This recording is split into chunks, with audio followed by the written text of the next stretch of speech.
একদিন হযরত মুসা আলাইহিস সালাম সফর করার জন্য রওনা দিলেন। যখন তিনি রাস্তা দিয়ে যাচ্ছিলেন তখন দেখতে পাইলেন একজন মহিলা রাস্তার মধ্যে দাঁড়িয়ে কান্না করছে। মহিলাটি হযরত মুসা আলাইহিস সালামকে দেখা মাত্রই তার কাছে এসে বলল, হে আল্লাহর নবী, আপনি কি আল্লাহর সাথে কথা বলার জন্য তুর পাহাড়ে যাচ্ছেন? যদি আপনি তুর পাহাড়ে যান তাহলে আল্লাহর কাছে অবশ্যই আমার বিষয়ে কথা বলবেন। মহান আল্লাহ তাআলা কেন আমাকে কোনো সন্তান দান করেননি? আমার বিবাহের অনেক বছর হয়ে গেছে, কিন্তু আমি এখনো কোনো সন্তানের মা হতে পারিনি। আমি কি কোনোদিনও সন্তানের মা হতে পারবো না? তখনই মুসা আলাইহিস সালাম বললেন, ঠিক আছে, আমি আল্লাহর কাছে অবশ্যই এই কথাটি জিজ্ঞেস করব। এই কথাটি শুনে মহিলাটি ওখান থেকে চলে গেল। মুসা আলাইহিস সালাম মহিলাটির কথা শুনে অবাক হলেন। তখনই আর কোথাও না গিয়ে তুর পাহাড়ে চলে গেলেন আল্লাহর সাথে কথা বলার জন্য। তুর পাহাড়ে গিয়ে মুসা আলাইহিস সালাম আল্লাহ তাআলার কাছে প্রশ্ন করলেন, হে রব্বুল আলামিন, আমি আসার পথে একজন মহিলাকে কান্দারত দেখলাম। সেই মহিলাটি আমাকে প্রশ্ন করলো, আমার বিবাহের অনেক বছর হয়ে গেছে, কিন্তু আমার কোনো সন্তান হয়নি। তখন আল্লাহ রব্বুল আলামিন মুসা আলাইহিস সালামকে বললেন, হে মুসা, তুমি ওই মহিলাটিকে বলে দিও তার ভাগ্যে কোনো সন্তান নেই। তখনই মুসা আলাইহিস সালাম বললেন, হে আল্লাহ তাআলা, আমি আরেকটি কথা জানতে চাই, জান্নাতে আমার সাথে কারা থাকবে? তখনই আল্লাহ তাআলা বললেন, হে মুসা, এই বানি ইসরাইলের মধ্যে একজন কসাই বসবাস করে। এই কসাই তোমার সাথে সাথেই জান্নাতে যাবে এবং ওই কসাই তোমার সঙ্গেই জান্নাতে থাকবে। তখনই মুসা আলাইহিস সালাম বললেন, হে মহান রব্বুল আলামিন, আপনি আমাকে তো নবী বানিয়েছেন, আমার সাথে আল্লাহওয়ালা বুজুর্গ দরবেশ নবী রসুলরা সঙ্গী হওয়ার কথা, কিন্তু মহান রব্বুল আলামিন বলছেন আমার সাথে সেই কসাই জান্নাতের সঙ্গী হবে। হে মহান আল্লাহ তাআলা, আপনি কি আমাকে সেই কসাইয়ের ঠিকানাটা দয়া করে দেবেন? আমি গিয়ে দেখতে চাই সেই কসাই কি এমন আমল করে যে সে আমার সাথে জান্নাতের সঙ্গী হবে। তখন আল্লাহ রব্বুল আলামিন বললেন, হে মুসা, তুমি আজকে বাড়ি চলে যাও, আমি কিছুদিন পরেই তোমাকে ডেকে নিব এবং আমি তোমাকে সেই কসাইয়ের ঠিকানা বলে দেব। তখন মুসা আলাইহিস সালাম আল্লাহ তাআলার কাছে এমন কথা শুনে বাড়ির দিকে রওনা হলেন। কিছু দূর যাওয়ার পর সেই মহিলাটির কথা মনে পড়ল, তাই বাড়িতে না গিয়ে সেই মহিলাটির বাড়িতে চলে গেলেন।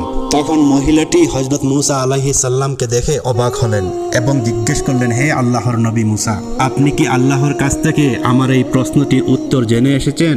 তখন মুসা আলাইহিস সালাম বললেন, হ্যাঁ, আমি তো জেনে এসেছি, মহান আল্লাহ তাআলা বলেছেন তোমার ভাগ্যে কোনো সন্তান দান করেননি, তাই তুমি কখনো মা হতে পারবে না। এই কথাটি শোনার পরে মহিলাটি জোরে জোরে কান্না শুরু করে দিল। অতঃপর মুসা আলাইহিস সালাম সেখান থেকে চলে আসলেন। এই ঘটনাটি ঘটার কিছুদিন পর একজন আল্লাহওয়ালা দরবেশ ফকির সেই মহিলাটির বাড়িতে গেল। বাড়ির সামনে গিয়ে বলল, বাড়িতে কেউ কি আছেন? আমি একজন ফকির, আমি অনেক দিন ধরে কিছু খাইনি, আমার খুব খিদা পেয়েছে, দয়া করে আল্লাহর ওয়াস্তে আমাকে কিছু খাবার দান করুন, নিশ্চয়ই আল্লাহ তাআলা তোমার মান্নত পূরণ করবে।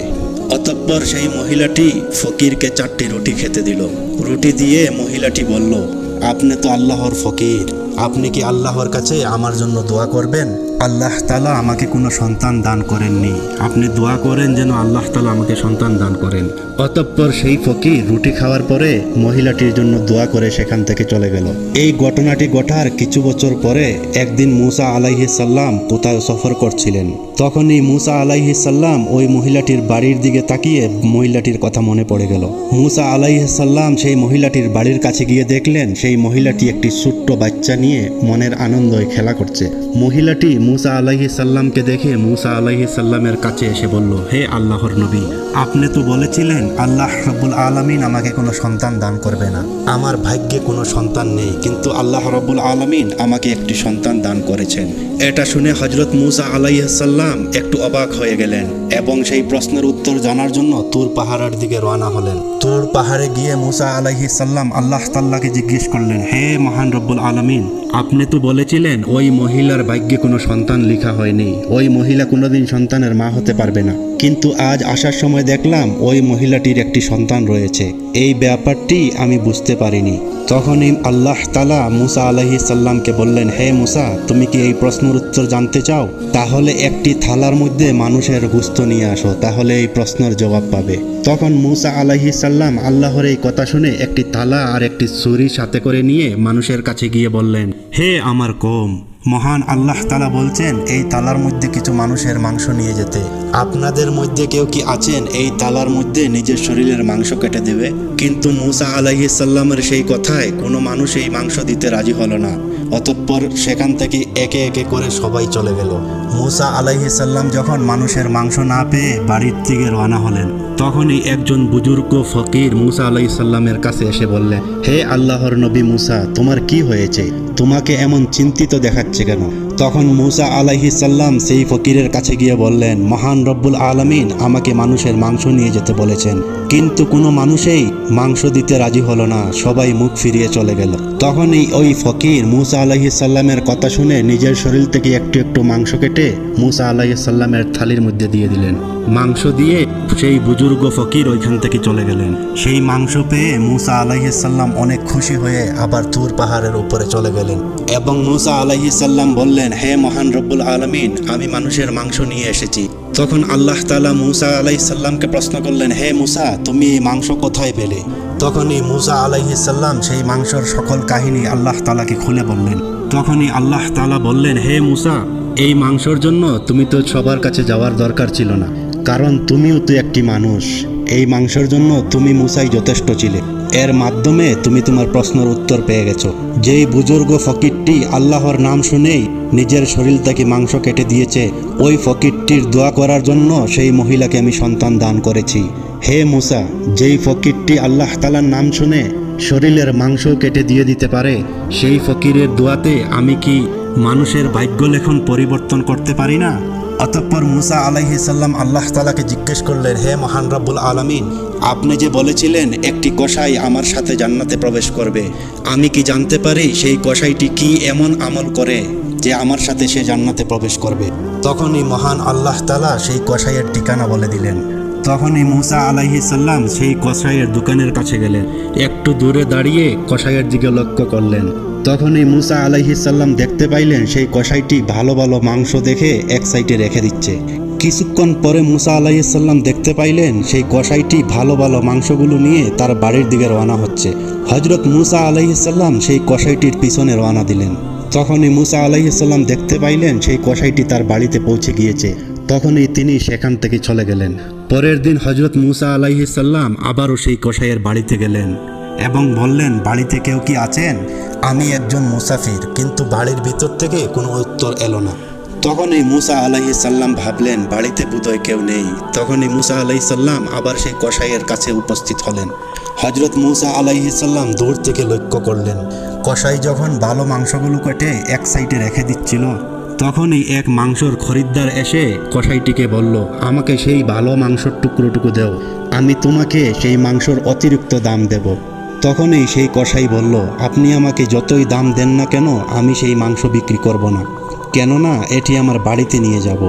তখনই হযরত মুসা আলাইহিস সালাম মনে মনে ভাবলেন, কসাইয়ের বাড়িতে তো কেউ নেই, আর এই ক্রিয়তা অতিরিক্ত দাম দেওয়ার পরও কসাই কেন এই মাংসটুকু বিক্রি করলো না। একটু পর যখন কসাই তার দোকান বন্ধ করে সেই মাংসগুলো নিয়ে বাড়ির দিকে রওনা হলেন, এটা দেখে হযরত মুসা আলাইহিস সালাম কসাইয়ের পিছু পিছু রওনা হলেন। কসাই যখন তার বাড়িতে উপস্থিত হলেন, তখন হযরত মুসা আলাইহিস সালাম বাহিরের থেকে দাঁড়িয়ে বললেন, বাড়িতে কেউ কি আছেন? আমি একজন মুসাফির বলছি। তখনই সেই কসাই বাহিরে এসে হযরত মুসা আলাইহিস সালামকে জিজ্ঞাসা করলেন, ভাই আপনি কে? আপনাকে ঠিকই তো আমি চিনতে পারছি না। তখনই হযরত মুসা আলাইহিস সালাম বললেন, আমি একজন মুসাফির, আজ রাতটুকু কি আপনার বাড়িতে আমাকে একটু আশ্রয় দেবেন? সকাল হলেই আমি আমার গন্তব্যে রওনা দেব। তখন কসাই বললেন, নিশ্চয় দেব, আসুন আমার বাড়ির ভিতরে আসেন। বাড়ির ভিতরে গিয়ে কসাই বললেন, ওহে মুসাফির ভাই, আপনি এখানে বসেন, আমার একটু পাশের বাড়িতে কাজ আছে। ওই কথা বলেই কসাই পাশের ঘরে চলে গেলেন। তখন হযরত মুসা আলাইহিস সালাম দেখলেন ওই কসাইটি পাশের ঘরে গিয়ে একা একা রুটি করছে এবং মাংস রান্না করছে। অতঃপর হযরত মুসা আলাইহিস সালাম দেখতে পাইলেন কসাই সেই মাংস ও রুটিটুকু নিয়ে পাশের রুমে এক বৃদ্ধ মহিলার কাছে চলে গেলেন এবং সেই বৃদ্ধ মহিলাটিকে অতি আদর ও স্নেহর সাথে সেই মাংস ও রুটি খাওয়াচ্ছে। কসাই সেই বৃদ্ধা মহিলাটিকে খাওয়ানোর পর কিছু মাংস ও রুটি নিয়ে মুসা আলাইহিস সালামের কাছে চলে আসলেন। হযরত মুসা আলাইহিস সালামের কাছে এসে বলল, ওহে মুসাফির ভাই, এই নেন আপনার খাবার, আপনাকে খাবার দিতে আমার একটু দেরি হয়ে গেল, আসলতেই আমার একটু কাজ ছিল। তখনই হযরত মুসা আলাইহিস সালাম বললেন, আগে বলেন এই বৃদ্ধ মহিলাটিকে। তখনই কসাই বললেন, এই বৃদ্ধ মহিলাটি হলো আমার মা। আমার মা ছাড়া এই দুনিয়ায় আমার আর কেউ নেই, আমি ছাড়াও আমার মায়ের এই দুনিয়াতে আর কেউ নেই। আমার মা বৃদ্ধা হয়ে গেছে, তাই আমার মা ভালো করে চলাফেরাও করতে পারে না এবং ভালো করে খেতেও পারে না। তাই আমি প্রতিদিন আমার মায়ের জন্য আমার দোকান থেকে ভালো ভালো মাংসগুলো আলাদা করে রেখে দেই এবং বাড়িতে নিয়ে এসে মাংসগুলো রান্না করে আমার মাকে খাইয়ে দেই। এই কথা বলেই কসাই সেখান থেকে চলে গেলেন। হযরত মূসা আলাইহিস সালাম কসাই আর তার মায়ের প্রতি এত স্নেহ ভালোবাসা দেখে বিস্ময়ে হতবাক হয়ে গেলেন। অতঃপর হযরত মূসা আলাইহিস সালাম দেখতে পাইলেন সেই কসাইয়ের মা দুই চোখে অস্ত্র জোরে দুই হাত তুলে আল্লাহর কাছে দোয়া করছেন, ওগো আল্লাহ, তুমি তো গফুরুর রাহিম, তুমি তো রহমানুর রাহিম। আল্লাহ গো, তুমি এই দুনিয়ার সকলেরই খবর রাখো। পৃথিবীতে এমন তো কিছু নেই আল্লাহ গো যার তুমি খবর রাখো না। আল্লাহ গো, আমি আমার ছেলে কসাইয়ের সেবায় আমি অনেক খুশি। আল্লাহ গো, মা হয়ে আমি আপনার দরবারে হাত তুলে দোয়া করছি। শুনেছি এই বনি ইসরাইলের সকল বড় পয়গম্বর মূসা আলাইহিস সালাম। হে আল্লাহ তাআলা, আমার এই কসাই ছেলেটিকে হযরত মূসা আলাইহিস সালামের সাথে জান্নাতে দিয়ে দিও। অতঃপর হযরত মূসা আলাইহিস সালাম বাড়িতে না গিয়ে তুর পাহাড়ে গেলেন। তুর পাহাড়ে গিয়ে মূসা আলাইহিস সালাম বললেন, হে মহান রব্বুল আলামিন, আমি কসাইয়ের বাড়িতে গিয়ে দেখলাম কসাইয়ের শুধু তার মায়ের প্রতি অতি আদর স্নেহ ভক্তি ছাড়া আর কোনো বিশেষ আমল দেখতে পাইলাম না। তখনই আল্লাহ রাব্বুল আলামিন মূসা আলাইহিস সালামকে বললেন, হে মূসা, তুমি জেনে রাখো যে আমলের কারণে সেই কসাই তোমার সাথে জান্নাতে যাবে সেই কারণটি হলো তার মায়ের প্রতি অতি আদর ভালোবাসা, মায়ের অতি সেবা ও অতি ভক্তি। দু চোখের অশ্রু জড়িয়ে দুটি হাত তুলে কসাইয়ের জন্য দোয়া করেছে, কসাই যেন নবী মূসার সাথে জান্নাতে যেতে পারে। হে মূসা, তুমি জেনে রাখো কোনো মা যখন তার দুই চোখের অশ্রু জড়িয়ে আল্লাহ তাআলার কাছে দোয়া করে তখন